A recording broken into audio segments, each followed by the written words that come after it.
All right, let's go.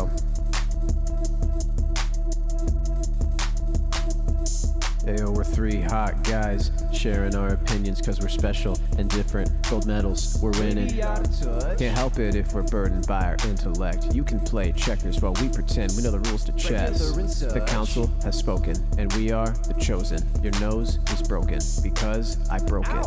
Sucks. And welcome back to another episode of Will of the Council.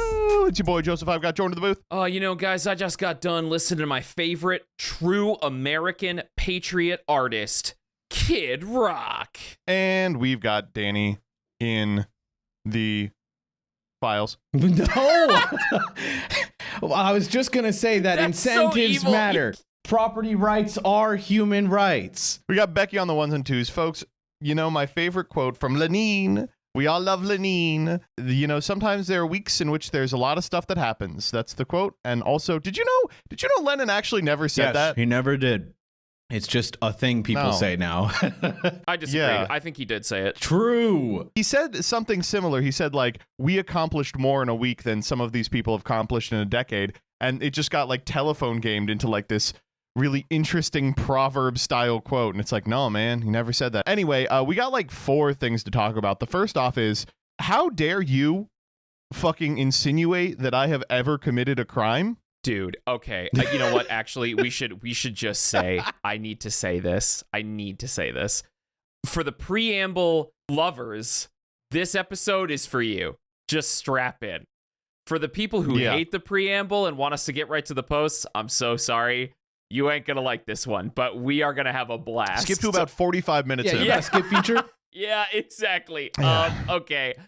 So currently right now, Pam Bondi is testifying. Literally as we're recording. Right at this very moment. I can't believe how good this is. Pam Bondi is testifying regarding Epstein file stuff in front of the oversight committee. Is that right? I don't know. Or is she just testifying to?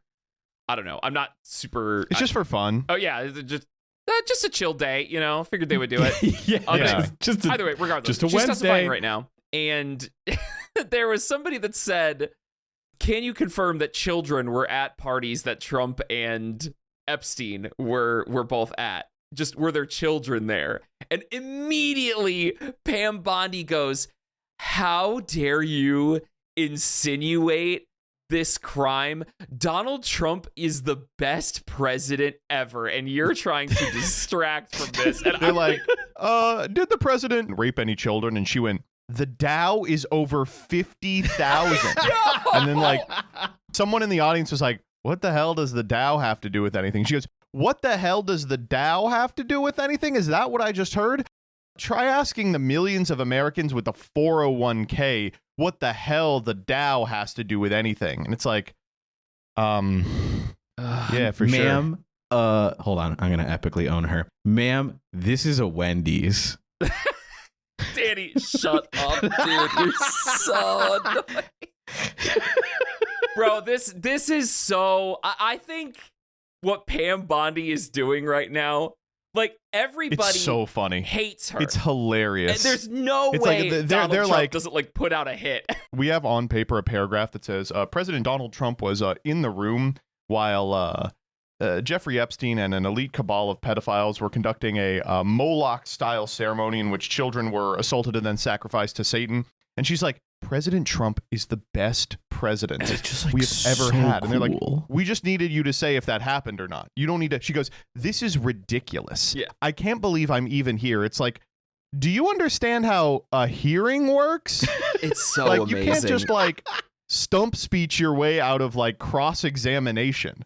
That would be fucking awesome, though, to be, like, on trial for murder, and they're like, hey, did you kill this guy? And you're like, that is so ridiculous. My portfolio is doing insane right now. It's not a campaign, Miss Bondi. It's a fucking hearing. You know you're on the stand right now. Like, you are. You guys can't do this to me. I have thousands of podcast listeners. It's just like, oh my God. It's so...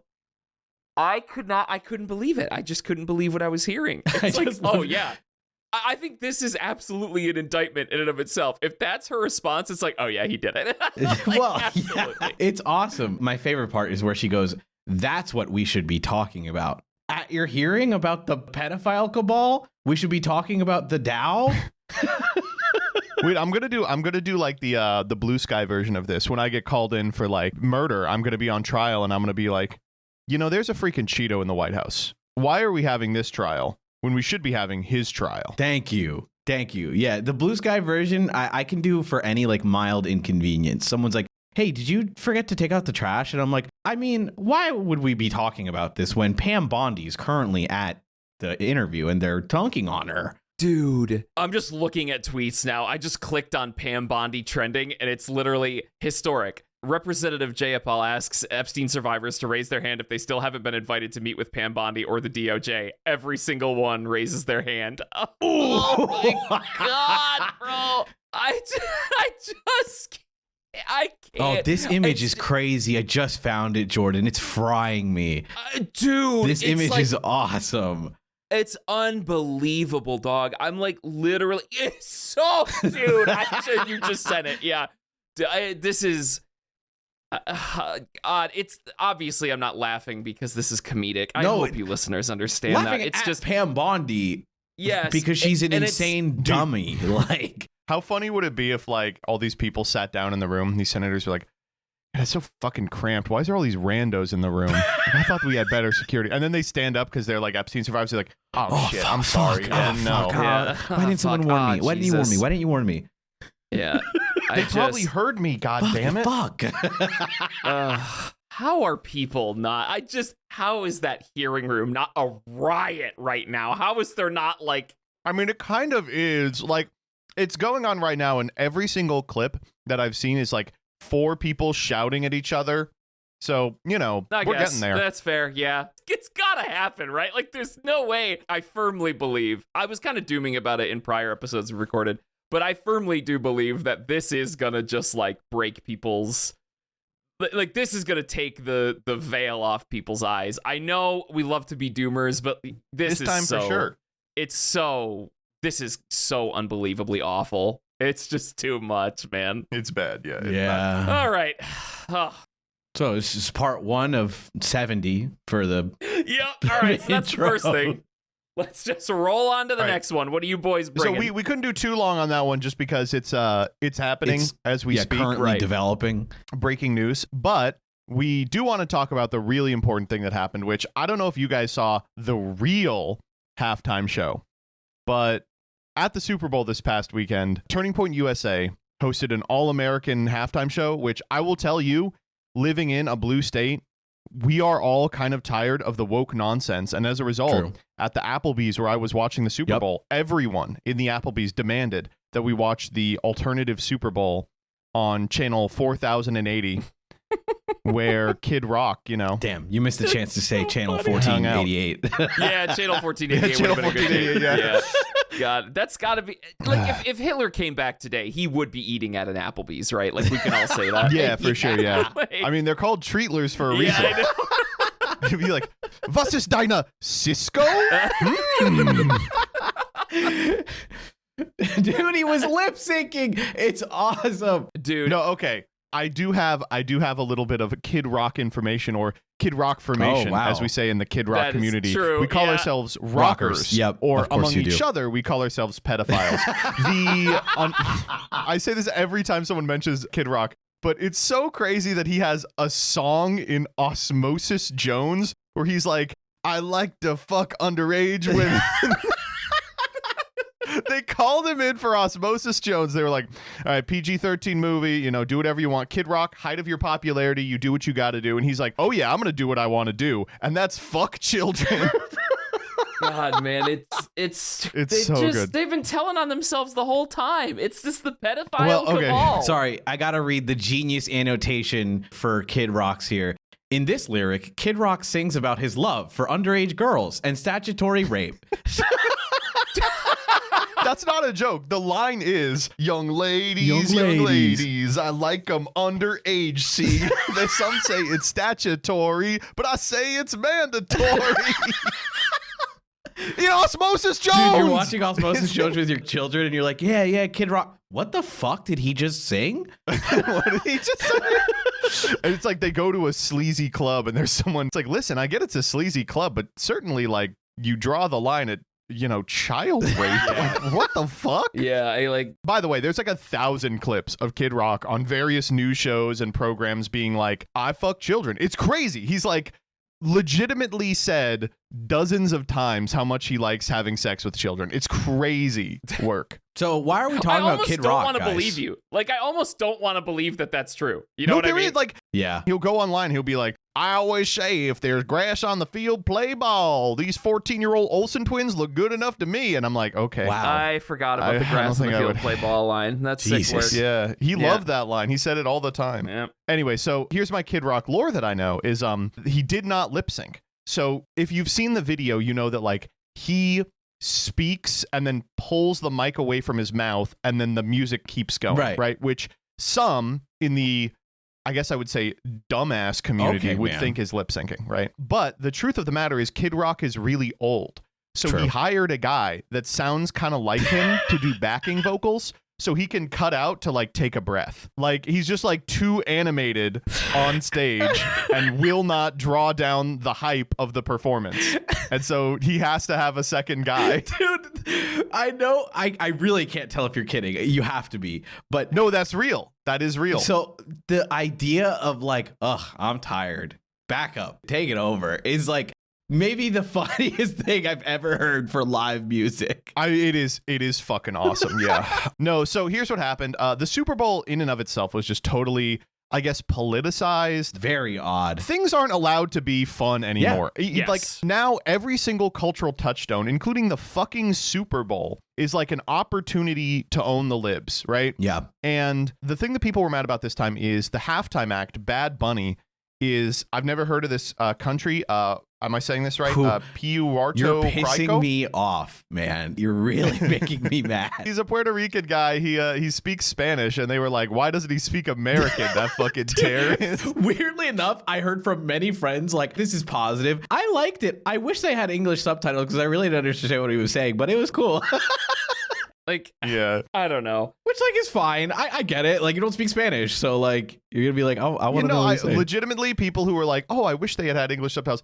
I don't hold that against a man. I mean, I understand that. For sure. But it is funny that like it became such a political football, if you'll pardon the pun there. Nice one. Thank you. What ended up happening was Turning Point USA, the stomping grounds of friend of the pod, Charlie Kirk. Nope. No, stop saying friend of the pod, he did Charlie work there. Kirk. No, the stomping grounds of friend of the pod, Charlie Kirk, did an alternative Super Bowl. And they asked you at the time of halftime to change over to their YouTube channel and watch like a 35-minute live performance by, honestly, some fucking incredible acts. Did you guys get to see the lineup? Yeah, we got Chungle Blumph. No. Bart Flurpus. Brandon Hoogsboard.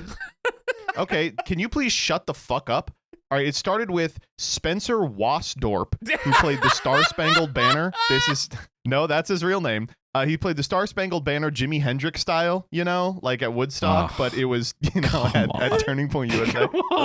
Then, of course, we had Brantley Gilbert. We had to get Brantley Gilbert out there. I love Brantley Gilbert. Bro, I think. all of these names of these country music artists, which I assume that they are like you that right. screenshot of the old Nintendo, like Japanese game, like the baseball players. Like, you know what I'm talking about, right? No. What? Oh my God! Hold on. Fuck no! I'm referencing it.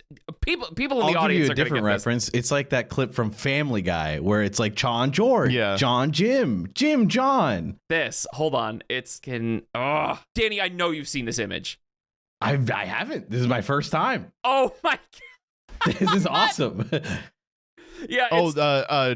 Mike Truck. Yeah. Yeah, it's just a bunch of random names that are just, I don't know, whatever. The base. That's funny, dude. Yes, it's just a bunch of quote-unquote American-sounding names that Japanese engineers Blob made for this is baseball really good. video game.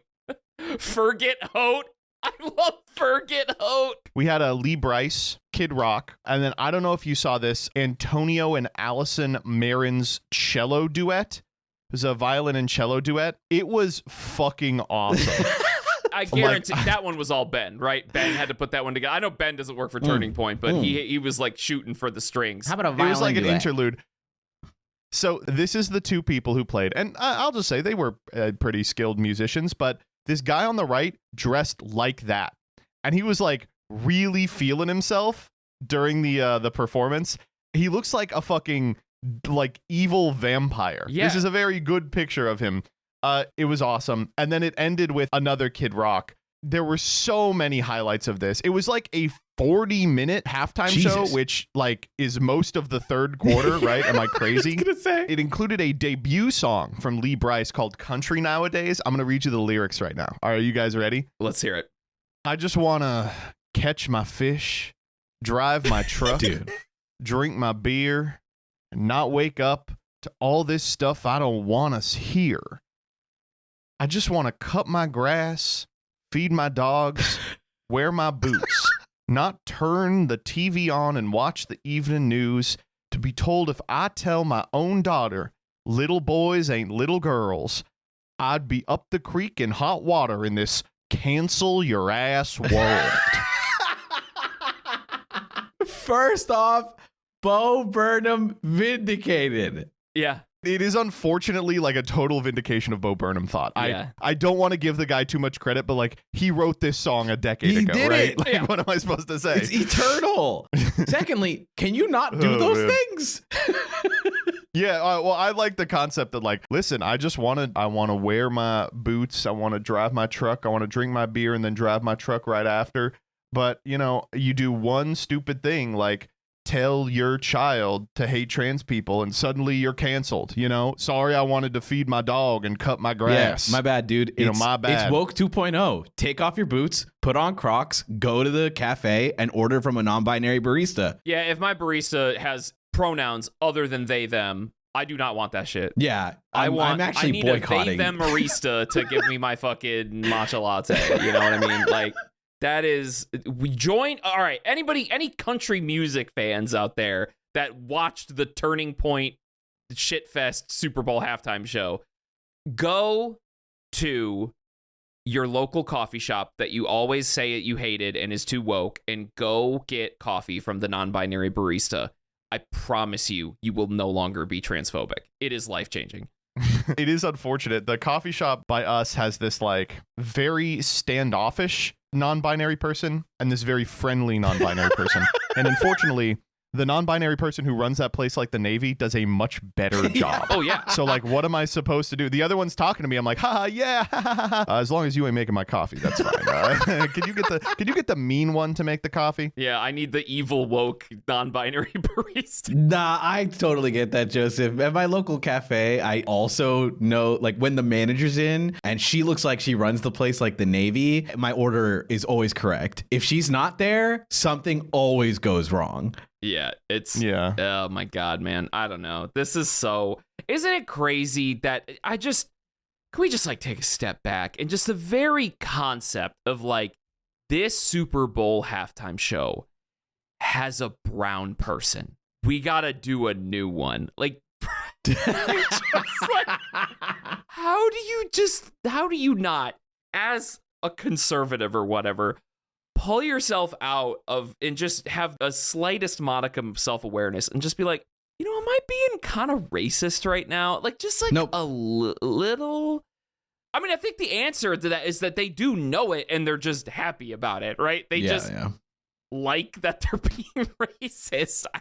I don't They understand. just see somebody speaking Spanish and then they get mad. Like, Yeah. it's crazy. Literally, yes. I don't know. A lot of people, if you don't know, obviously that Puerto Rico is a part of the United States, but Yes, many yes. conservatives, you know, just see someone speaking Spanish and they're like, oh my God, like another Mexican or something, when it's like just not true, very annoying and racist, obviously. But it is crazy that he comes out and he's like, love is eternal. We will conquer all with happiness. And we're like, wow, that's awesome. And like the most beautiful women, men, and they, thems are out there just dancing and everyone's having a great time. And they're like, I don't want to watch.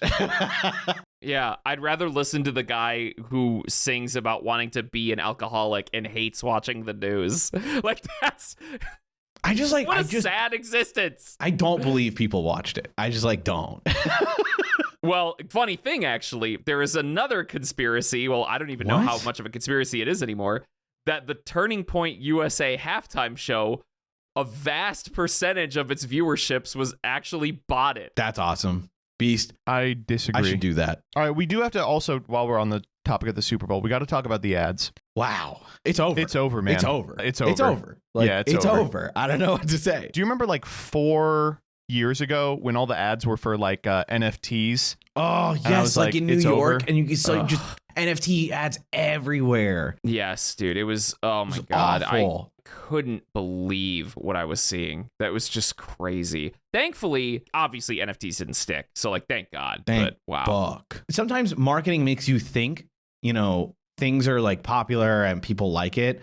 But turns out that's just like not true. And I think I hate to cope here, but I do think it's the same case with AI. I think like people are, I don't know. It's hard to be like people are getting more annoyed by it. But if there's any indication that people are starting to get annoyed by crypto/AI/this, the Super Bowl ads were maybe a bit of a wake up call for anybody who wasn't paying attention. Yeah. Joseph, you want to talk us through the Ring ad? Oh, no. Dude. No? You don't someone want else to? do this one? What's that? Yeah. Someone else do it? Okay. Yeah. Sure. Oh my God. All right. Fuck yeah. So basically, the Ring Super Bowl ad was discussing how, Ring was adopting AI technology throughout its Ring cameras. And it was depicting somebody who lost their dog. And then through this AI technology that was like connected, they would be able to like coordinate with all the other Ring cameras, and they would be able to figure out where their dog was at. And it's so like cutesy and warm because, they finally got their lost dog. And then everybody actually watching it that has more than 3 brain cells was going, okay, wait a second. Oh. So you're telling me Ring cameras are now implementing AI technology through a network of recognition software where you can just be surveilled at all points now. So that's the big issue with the Ring ad, and why people were so pissed is because now they're just implementing surveillance state technology through AI usage in their fucking cameras. It's awesome, dude. Bzz, bzz. Our AI has detected Latinx spotted. Kill. I'm like, are oh, being cool. recorded. Awesome. Brown individual detected. Literally, dude, in the ad, they show the dog being spotted like it's the Matrix, and it's like, bzz, bzz, and it shows the square dog found. Like, how do you not look at that and be like, oh, it's so over? Yeah, right.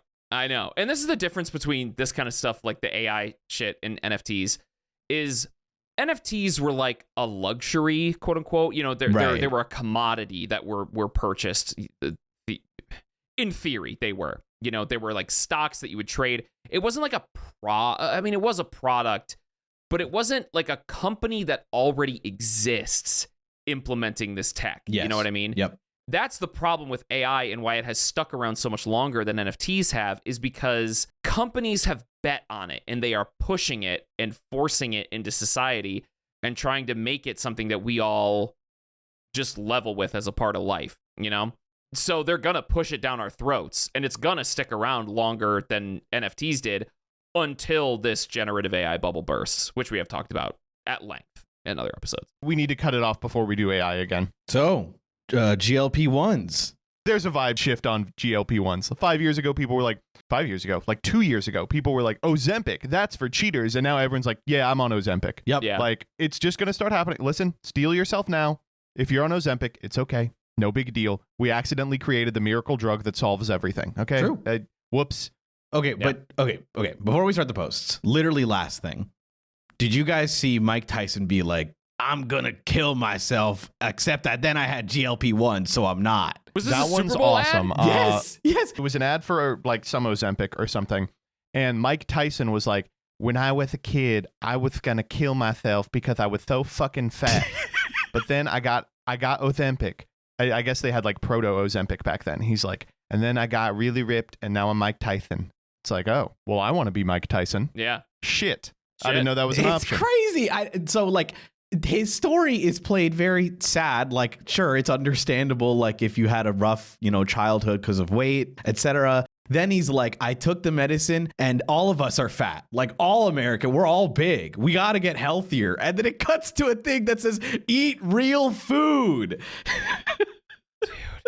Yeah. No. Well, so that one is like paid for by the FDA. Yes. This is okay. I really don't want to get into this. Sorry. But one thing the FDA has been doing is being like, listen, you need to be eating whole foods rather than like processed foods, which regrettably is correct. I want to be like anti-RFK or whatever, but that is the truth. Like that should be happening. Yeah. Maybe not like all of the extra shit that is attached to it, but it is very interesting that like everyone was so mad when Michelle Obama was like, you should eat vegetables. And they're like, fuck, how are we got to do it again. I mean, that's the answer. So how do we spin it? And they're like, get fucking Mike Tyson up there. Get fucking like, that's the only, like, find the toughest guy in the world. Tell him to eat an apple while you're on Ozempic. And that's what they did. It's awesome, man. It's awesome. Sorry to delay us. I've been thinking about that ad for like a week or since the Super Bowl, at least.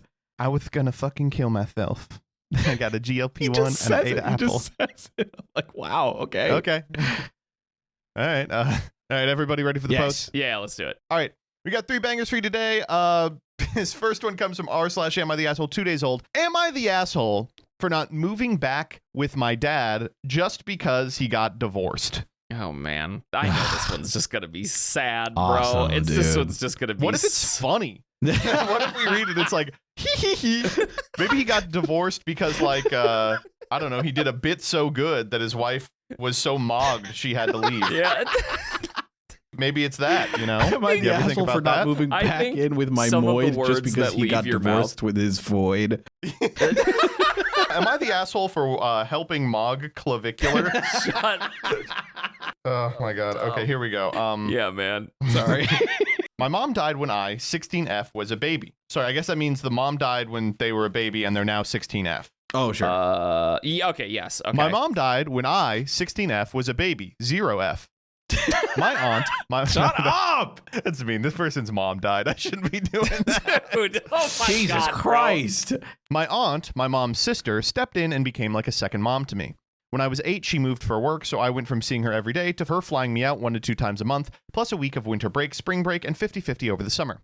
When I was 12, my dad married Judy. They kept saying she was my new mom. I don't need to keep visiting my aunt because I have Judy. He also gave my room to Judy's kids because it was bigger and I refused to share. Told my aunt that they decided I couldn't fly alone, so either she has to fly out to get me or drive all day there and back. I decided to stay with my aunt a few months after my dad married Judy because it was pretty obvious that he cared about his new family more than me. My dad and Judy are now getting divorced because Judy cheated on him and he found out the new kids weren't his. He called me and asked me to move back home because he misses me and doesn't have any family left.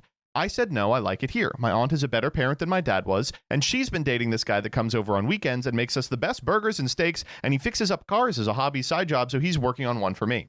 I also really like my school, and I have friends here, and we're really close to a lot of good colleges, so I probably won't even have to move out for college. My dad and his side of the family are upset I won't move back because he's my dad and he needs me, but he's the one that chose his new family over me, and them getting divorced isn't my problem to solve. I don't really plan to change my mind, but I want to know if me refusing to move back makes me an asshole. First of all, Dude. awful situation that this kid has to be placed in. Yeah, really rough Jesus. situation. This sucks. It's one of these things where it's like, oh, the dad's being unreasonable. Fuck that guy. But it's like, no, I kind of get his perspective. Like, this is rough all around. It is rough all around. And I know this, the post does frame the dad as an ass, right? Like it does. And I Yeah, and he's made fault some the poster for that. pretty bad mistakes, but Right. Obviously the poster is very frustrated with her dad, and that makes sense. I would be too if I was in this situation. And that's kind of, I don't know, I think my train of thought stops there, right? Like the dad prioritized his quote unquote new family over, his kid that he already had, and now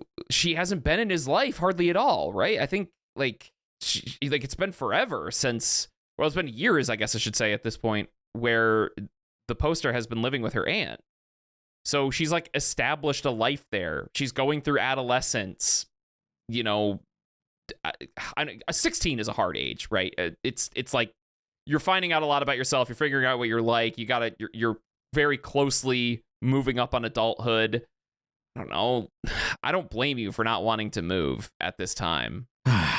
Dude, I've gone through my life with family and friends who have dealt with divorce. And I can't ever fault this kid. And I've seen not kids, like adults and their siblings, etc., have to deal with like the falling out.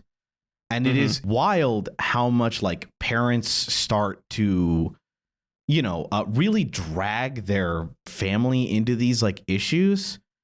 Right. And I understand the dad misses the kid, but it is really like, I'm having these problems. I am sad because of the mistakes I made. Please come back because I need this, It's just I need this. I want you here. I miss you. Without thinking, what does my kid want? What is good for my kid? Is it good for your kid to move back? Is it really? If I were this father, I obviously, not all of this is feasible or whatever, but like I would do my best to try and be with my kid wherever they are. Right. At least when they were young. I was just thinking that. I was thinking that as Joseph was going through the post. Like, I think the easier thing is for him to go to her, Like, yeah. And like, I know that's not an easy, it's easy for us to say it. And I don't know the ramifications of how hard it is. But like, sorry, if you want your kid and the mother, her like, parent in quotes, the aunt who raised her and is giving her a good life. If you want to see that, you should go. At least, I don't know. It's the selfishness of a parent comes out crazy in these moments. Yeah. And it's sad because now do you see what's happening? This kid is like, am I a jerk for not going back to my dad? Like, no. Yeah, exactly. If your father wanted to treat you right, he would have treated you right when you were growing up. You're still growing up. Okay, I want to I guess I'm going to go to bat for the dad here. Okay. Sure. I think I should clarify before you start that there is a perspective that I empathize with here. Yeah. Right. Yeah. So go ahead. Me too. Yeah. Like, so the dad is in this horrible position, right? Yes. Where like single parenting is fucking impossible, right? It's super hard. And this is a situation where the dad never thought that he would have to single parent, Right. Like sometimes, you're a single person, you adopt a child, or like you get pregnant and the dad's not in the picture. It's like, well, I guess I'm resigned to single parenting. You can take like precautions, as bad as that sounds. You can set up support networks and stuff. But this guy had his whole life yanked out from under him, right? I agree. Yeah. And became like a single parent. And then helpfully a family member was able to step in and co-parent and then, fly this kid out, It sounds like basically they had joint custody with the aunt, right? Yeah. So then the dad finds a wife who has kids and is like, okay, now we don't have to bother with burdening your aunt. You have a mom. And she's like, I don't want a mom. I have the aunt. And the dad's like, okay. And then the kid's like, well, I stayed with my aunt because he gave my room to the new kids and didn't care about me anymore. And like, not to do creative reading, but could this not just be a child upset about her life being changed, right? Yeah. Like, I understand reading the post, it's like, my dad didn't freaking care about me anymore. He just cared about his new kids. It's like, well, the thing is that there are new kids now, right? And putting a family together, blending a family is an adjustment, and it's going to take time and work from everyone. You were very lucky that you had an aunt that you could move to who was willing to take you in during this time. And now the dad finds out through no fault of his own that the family is breaking up and that he's been lied to for, the years since, and is now asking the daughter, from what I'm reading, in desperation, if he can have something resembling a family again. And like, I don't know, it's really hard to be like, this guy's an asshole. He should have treated you right. It's like, from what I'm reading, treating him right here is just like, he had a rough time adjusting to having 2 more kids and a new mother in the house. Like, that's pretty understandable. I'm going to be honest. Okay, I think that's true, but why does he let her live with the aunt then? Well, I mean, if she wants to live with the aunt, maybe he's like, okay, that's fine, you know? So like, I don't know. I mean, I don't know. I feel like that was actually more caring than trying to like force her to be there, I guess. I don't know. I think that indicates to me that he's not like, he does kind of care about this new family more than her. Instead of trying to be like, no, I love you. I want you to be with me. How do we make this so that you don't We don't know what he said. right? We don't know what understanding they came to. Right. We're trying to read between the lines on, does this father care for his child, right? And like, I think we can all agree if the dad doesn't care for the child, then she should be able to do whatever she wants, right? That's not a particularly interesting line to go down. Sure. But what if he does? What if he cares a great deal about the kid and is just now in a position where it's like, damn, it looks like I'm going to lose everything ever. My first wife died unexpectedly, and my second has been cheating on me for so long that there's multiple kids fathered by different men. I don't know. I have a tough time being like, he's an asshole for being like, can I at least have my kid back? But that's not the question we're answering. We're answering if she's an asshole for not going back. Yeah, okay. I think a prerequisite to that question is like, is the dad, should he be asking, I guess. Thinking back through the timeline of what things took place, right? Mom died shortly after childbirth, I assume, when was a baby. I don't know. Maybe it was, who knows? She might have been 1 or whatever. Aunt stepped in and did a lot of co-parenting and was co-parenting very seriously until she was about 8. And then when she was 8, she still was co-parenting the poster with the father. And she was like vacationing out there all the time and like half of the summer. I can understand why this co-parenting situation happened, of course, because the dude just lost the mother of their child from childbirth, like that's horribly sad. So I do empathize with him, but that's still the reality is that the poster did spend a vast majority of her life with the aunt, It's hard for me to take away the kids' like autonomy here, It's hard for me to say, even if I empathize with the dad, like she is living a good life with the aunt and the aunt's boyfriend or whatever. And it feels very hard to just be like, well, I need you back, And I get it. I really do. But the thing that I think is tilting me to one side here is that she is 16. Like, yeah, give her a couple years. This is an adult, You're asking this person to uproot her life. Yeah. Like where she has friends at school. Yep. She like knows people. And like, I think it is important to look out for your family. But I mean, if he really wanted her in his life, the easy way to do this would be to move where she is. Yep. Like if he has nothing else, if he has no other family, well, then he doesn't have a lot of roots. I guess he has like a job, right? So like, he could start looking for a job around her and then move out there. It sounds macabre, but if you've lost everything, there is a lot less keeping you where you are. Right. Yeah. So if I have to judge between like a 16-year-old in her, junior or senior year of high school with a friend group and like college plans, or the dad who has been totally abandoned, he's the one who should probably move, right? Yes. Yeah. He is the adult in this situation. Like, he has the autonomy of movement. Yeah, exactly. And one thing, I know this is very like legal, but it does kind of play into this is why I assume this, 16-year-old is asking because she feels bad about it, which I understand, is like, if let's say the courts get involved and like how this all factors in, I've had to learn this not through my own means. And what happens is the court will ask the child.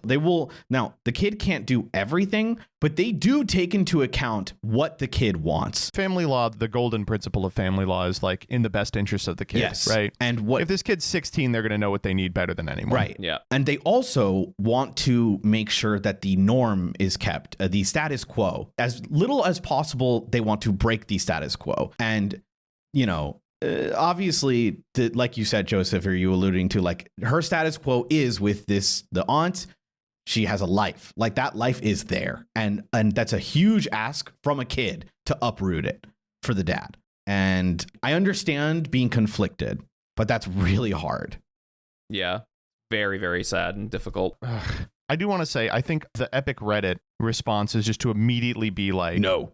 ascribing all this evil What to an evil everyone. And father. it's like, I think this is just like the worst situation ever. Yeah. You know? Yeah. It's I think this is like the worst situation ever. I think in situations like this, where no matter what you do, people are going to be hurt, you kind of have to be a little utilitarian. You kind of have to like think about what is going to cause the least amount of hurt to the fewest amount of people. And to me, it seems like it's the dad moving. Like, that is a huge ask for a guy who's just been through so much. But like, unfortunately, I think that is just the reality of the situation running up against the horrible hand that this guy's been dealt. I agree. Decision time. And I don't think, I don't know, we can vote on this now, but I'll do mine first. I don't think this girl's an asshole for refusing to uproot her life to help her father. Like, I think that she still has a life to live. She has friends here. She's obviously acclimated to the area. She talks about how she prefers her aunt as a parent. It's like, listen, I get it.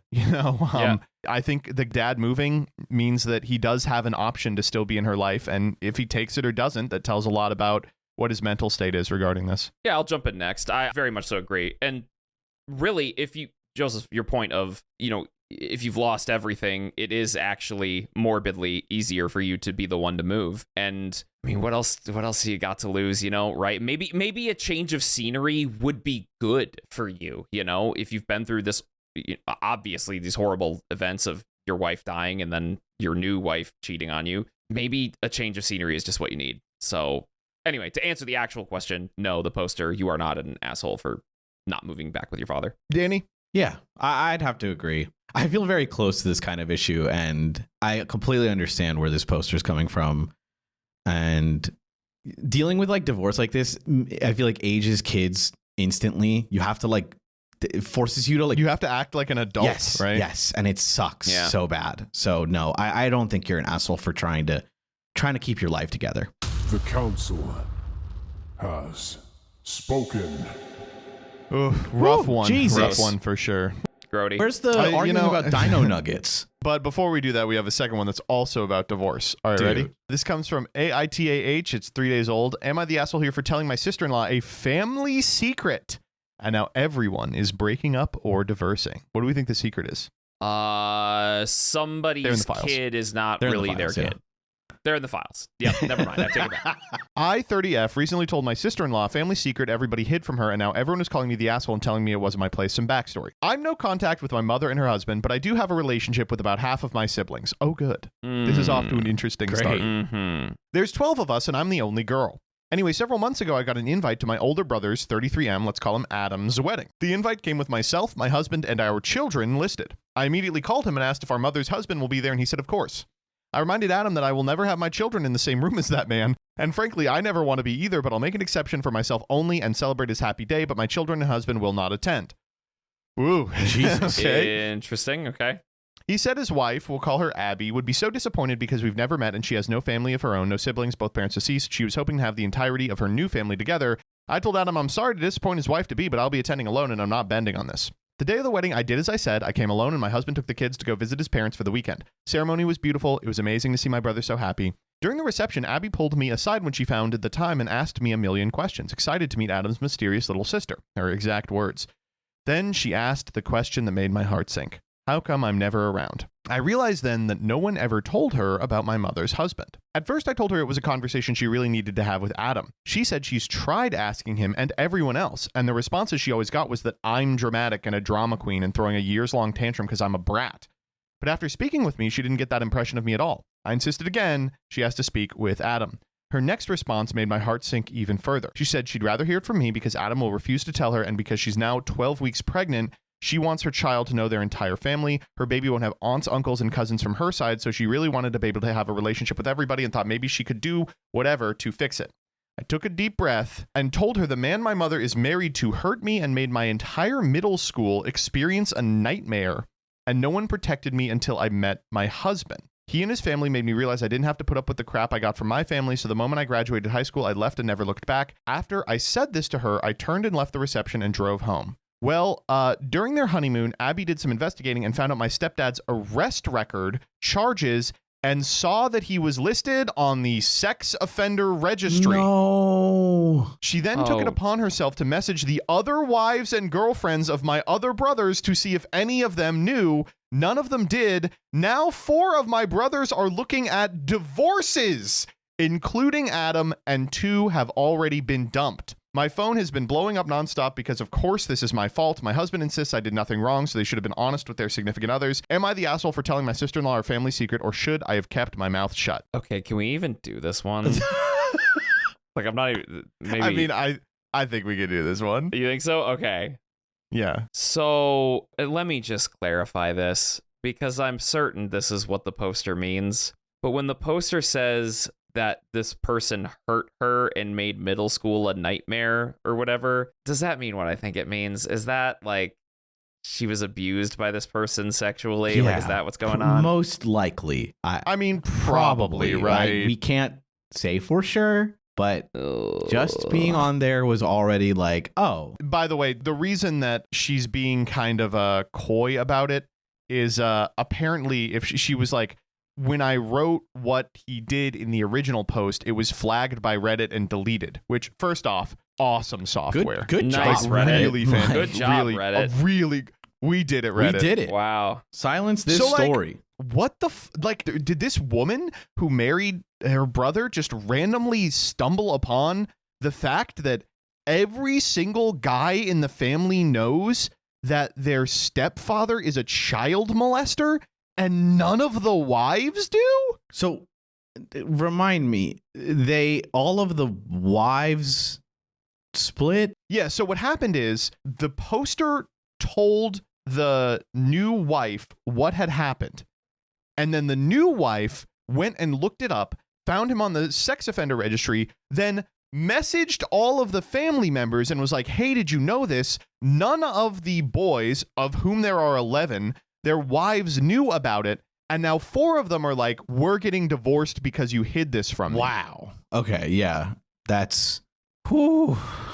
This is what I would call a get out style scenario. Oh my God. Yeah. Run! Like, what the fuck? Every single person involved is like, yeah, we told every man that there was an evil child molester in the family, but we neglected to tell literally every woman. And I hate to be like this. Look at the lengths to which Adam refuses to tell her. Yeah. She's like asking him all the time about it. He's like, oh, I mean, I don't really want to talk. Oh, it's not a big deal. Just drama. I don't think I can talk about drama, actually. It's no big deal. It's just drama. Yeah. That is crazy. You can't just hide this from people. I mean, I am a person that believes in, like, how do I word this? Rehabilitation, I guess. That's the word. Yeah. Like, I think obviously this is a horrible crime that people should serve sentences for, and obviously the registry exists for a good reason. And I think people should get help for these kind of impulses, all that stuff, right? But that doesn't justify this information not being known to the family, like that's, oh my God, bro. This is like so gross. You still tell. It's one of those things where now I am scared. I'm like, oh my God, is there something like this happening in my family? I'm like, oh my God, how did they get so many people in on this conspiracy? That is crazy that none of the guys are telling their wives. None of them. 11 guys, and they've all kept their fucking trap shut. Jesus. I mean, that's just gross, right? Like, that's just it's obvious. disgusting. It's just disgusting. I hate to it's be very like, disgusting. this is very like pedophile cabal kind of thing, because it is just reminding me how like there's so many people. You're like, oh Wait, when we said she's in the files, I mean, I was joking. I hadn't read this on. Oh my god, holy yeah, shit, it's crazy. oh my god. So I kind of want to interrogate everyone involved here, right? Yeah, of course. So first up, do you think it's unreasonable for all of the wives to be like, we have to get divorced? No. No. I feel like if I found something out like this, I would immediately be like, why didn't you tell me to my significant other? And if they were like, oh, I had to keep it from you. Yeah, I mean, you would have to leave, right? Yeah, like like- what the Yeah, fuck? I can't trust you. okay. You've broken Here's- an here's what- insane bond of trust. Here is what pushes me over the edge, you know? If this was like one family member, you know, who was just like, well, I didn't want to talk about, again, super creative reading, just if this hypothetical situation was the case, where it's just one person, and it's like, you know, I didn't want to tell you, yes, he committed this crime, yes, it was awful, he did his time, he's gone to therapy or whatever, I don't fucking know, but he's done so much work to better himself. I just didn't want that to color your opinion of him. It's still the wrong thing to do. I still think you should tell him. But if it was one person, maybe I could justify you staying with them even after they hid this from you. But when it's an entire family unit of all guys and everybody learns at the same time that all of these siblings, all these brothers were hiding this information from their wives, completely sets it over the edge. That absolutely changes the dynamic to a whole new level. That's crazy work. Like, wow. Just a literal cabal of brothers that are like, we will never reveal the pedophile in our family. Like, Dude. that's crazy. Okay, the other thing is like, she talks a little bit about the arrest, and they're like, wait a minute, did he do jail time? This is what she replies. From my understanding, he did a full year in jail and then was able to serve time only on weekends for the following year. All right, so I did not realize that was an option. Oh, so you just like go to jail on the weekends? You just be like, I'll spread out my last couple of months over the course of a year by just going in on the It's like weekends. Klarna for jail. Hey, Bill, you want to go down to the racetrack? Sorry, I can't. I got to go to the fucking jail. Yeah, I gotta got go to be in jail honey, for 2 sorry. days. What the Pay fuck? jail 6 times over 6 weeks. Yeah, that's true. Like what? That's crazy. I mean, I didn't know. I mean, I don't know. I'd have to think about if that's like good or not. I guess maybe it's. Dude, I guess I don't know. This is grody, Dude, bro. how do you bring this post and be like, let's talk about the ethical ramifications of prison? Like, I didn't say that. You said that. no, you read the.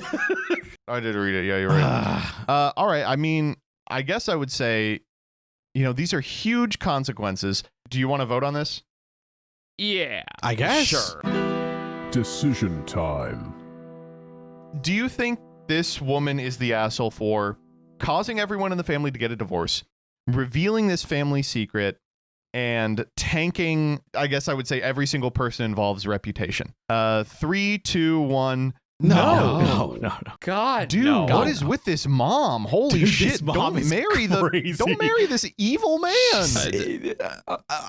I don't know. I do like there is something to be said about like a mother trying to like they go kind of crazy to like I don't know, in quotes, protect their kids, but like this is like the opposite end of like, oh, you're like insane. Oh my god. Yeah, this Wow. is rough, bro. And this is also something you shouldn't go to Reddit for. Holy fuck. Don't Yeah. go to Like, Reddit. If Maybe the those thing mods is were so right. serious that the Reddit auto mod caught you, like you need to be going somewhere else, baby. Ugh. Not the asshole. Not at all. Yucky. Yucko, bro. Wow. The Council has spoken. All right, we're gonna end on the fucking lighter side here. Thank you. This comes from Am I Overreacting? 2 days old. Am I overreacting? Girlfriend watered down my pasta sauce? What? You are not. Kill. Think I can speak for everyone? You need to. Yeah, I think we could skip this one. Here we go. Looking for neutral opinions on whether I'm overreacting or not. So my girlfriend, 27F, and I, 26, live together, and we have for about 2 years. We split the cooking maybe 60-40, with her doing a bit more than I do. I buy all the groceries, but for context, I'm also celiac, so I have to eat gluten-free. All right? Okay. Today, she Okay. was making us each a pot of pasta, about half a box each, and we split one container of sauce. Normally, I don't really pay attention while she's cooking, but today I was, and I saw she put more than half of the sauce in hers first, then less than half in my pot. Then she filled the jar with water and then added it to my pot.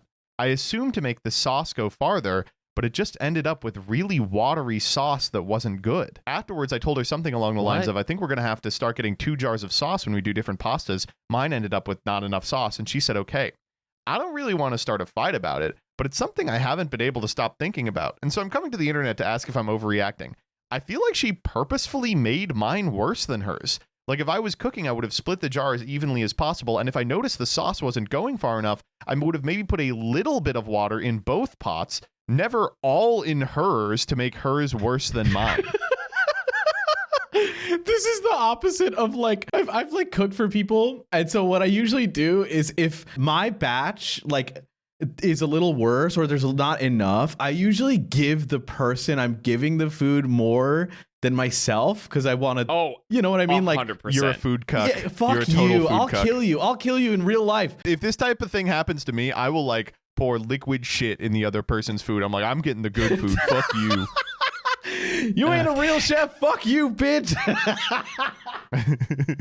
God, you greedy bitch. No, this is awesome. This is awesome. This is the best post ever. Thank you. Danny, I am like you, where I care more about if the person I am cooking food for finds the food good. Hell That's what I care yeah. about more than my own food being good. Yeah, because like I Like- know I can make myself a good plate, but I want the person to have the best version of it. Hopefully I make a Yeah. good meal all around. But dude, I just Like- love the guy. This is the opposite. Fuck you. I get the sauce. You get the watered down stuff, bitch. Yeah. I don't. Okay. Let's. Can we also talk about the insane thing that she did, where she gave herself more than half, that she gave him less than half, obviously looked at it and was like, "Fuck, fuck, that is so this is, like, visibly less super sauce." obvious. I Like, oh my fucked him. god, what am I gonna do? She's like, I got it. I'm gonna fill the entire jar all the way back up with water, and then put it in the finished pasta, which I don't know would make it inedible, right? Yeah. What if she's like, I don't know, he's celiac. The food he eats sucks shit anyway. The margins on this shit are pretty high. man. I used to have a partner deal with celiacs. So the big thing also is like I would just make a celiac pot of pasta like and eat it. But it is kind of crazy that like to me, I know that not everyone wants to have the like celiacs pasta or whatever, but like it is kind of awesome to be like, oh, here's your gross food. I'm going to make my good food. Yeah. Oh my God. This is like, why would you do this? I'm just trying to figure out why you would do this. There's a few routes we could go. One is she doesn't know what she's doing and thinks that more water won't make it taste like shit. Or she's maliciously doing this because she's like secretly mad at him. She doesn't want to eat Maybe. the shit. I don't, that's like really reaching, but that's all I can think about. I don't know why else. What the fuck? Dude, I don't get it. Sorry, I think you gotta nut up and just eat the celiac pasta. No. No, I'm kidding. I think you need to I think you need to cause like a fight about this. Like I think you need to be like, I saw what you did. Do you think I'm not worth half a can of RAGU? Dude, I got like, it. What is your fucking You dirty problem? got soup it. bitch. You got a silent treatment over this. Yeah. That's the only Yeah, way. for sure. Stomp around. Yeah, no, that's the only way. Stomp around, be moody. Yep. Like when she's like, "Hey, you coming to bed, babe?" You go like, "I don't know." You say shit like that. You'd be like, okay, I'm really yeah. busy. Sorry. that kind of thing. You say as absolutely little as possible. They go like, "All right, I'll see you later." They go, you know, Yep, that yep. you got to do that type of Mhm. shit. Like that's. Yeah. And then let me tell you, she'll know what it's about. She will know what it's about because she maliciously destroyed your meal. Yep. Yeah. I mean, it will just resolve everything. I like this because the last one is like, Reddit, my stepfather's a pedophile. What do I do? And this one's like, should I kill my girlfriend for watering down my sauce? And I'm like, maybe. Oh boy, this is a toughie. Oh, toffee. Man. Okay, I know maybe I'm overreacting, but like I don't know. Okay, do either of you So do this this? is a thing where like I get it. Like, I understand his, like, why the fuck would she do that? It's so dumb, right? Can I ask both of you, do you guys do the like water thing with the sauce? No, Right, dude. Like, Okay, listen. I'm sorry. That just makes it worse. I am the level of poverty where I do that with shampoo. That's fine. But Oh, well, that I actually will makes not sense. do it. I will not do it with I'm not doing homeopathic pasta solutions, all right? I don't want the LaCroix of pasta sauce in my no. I do not. I will scrape out the remainder, Right. but I'm not going to fucking put in water, shake it all around and be like, "That's still good." Oh, 0.02% Like, saved. Like, dude, chill. yeah, no. Especially like pasta sauce is already so cheap. Like, what are you talking about? I like don't understand. I like he solves this in the post too. Oh, I think we should buy 2 sauces. Oh, okay. Like, doesn't that solve the problem? Like, Okay. Oh, Well, hold on. I think, yes, it does solve the problem, but I don't think it gets down to the reason as to why she did it, which is the real thing that the post is about, right? Like, okay, okay, listen, okay, sure, as sure, a sure. professional overthinker, I know what's going He's on. overthinking. He's like, yeah, he's like, well, does she think I'm not worth the pasta sauce? Does she like not?